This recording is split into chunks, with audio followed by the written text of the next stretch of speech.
Hey guys, hope everything's going well for you today. Hope everything's going good. This is episode 2 in the 12 principles of animation. In this one, we are going to be going over the second principle of animation, pose to pose and straight ahead. So again, these principles were made by Ollie Johnston and Frank Thomas in the 1981 book of The Illusion of Life, Disney Animation.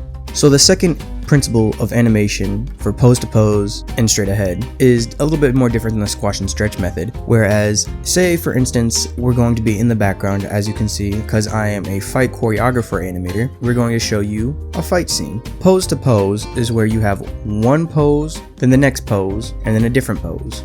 After you get the key pose down, you animate in between those poses so it makes it move. It's a little bit more planned out than just animating straight ahead, which is animating and then just feeling it through.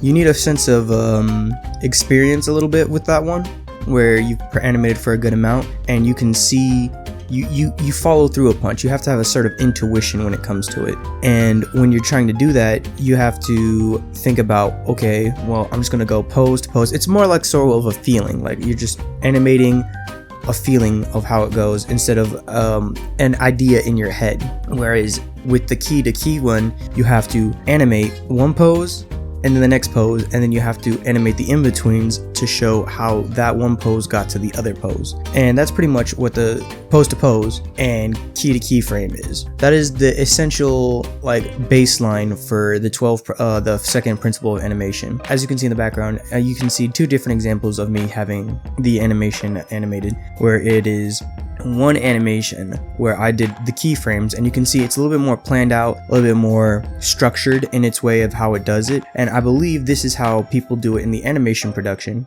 for when people have storyboards. When people are doing the storyboards, they take it to the animators, and then they do the in-betweens for it, and then they send it back, and then they do corrections and so on and so forth. Whereas if you're doing straight ahead animation, it's rare, but some studios will let you have the leniency to do that, where you're like, all right, we trust you enough with this, go ahead, go crazy, and you'll just animate straight ahead.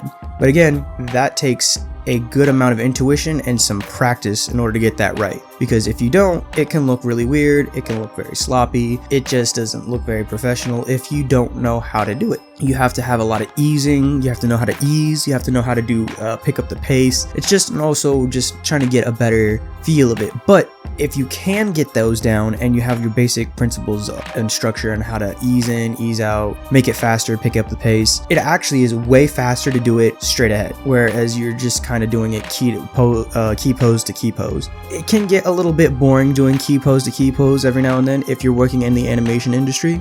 You know, that's usually how it works. They have a set idea of how they want to do it. They want to do it like this. They want to animate it in such a way that it makes sense to them, and that's just their vision of whoever is directing that. So there is that. Usually, again, this is just more so preference.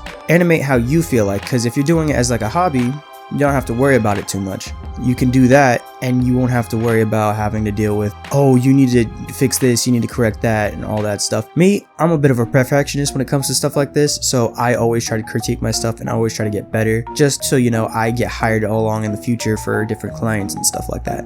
This is a great way to, it gives you a sense of where you're at as an animator. It's kind of funny to say that because realistically speaking, as an animator, you're always going to try to want to get better as an animator. Because if you think that you're at the best, then you're not going to want to improve and it's just going to get stagnant. That's pretty much it for this video. I'm going to let you guys go and I'll see you in the next episode. Okay, bye. And have a great Halloween.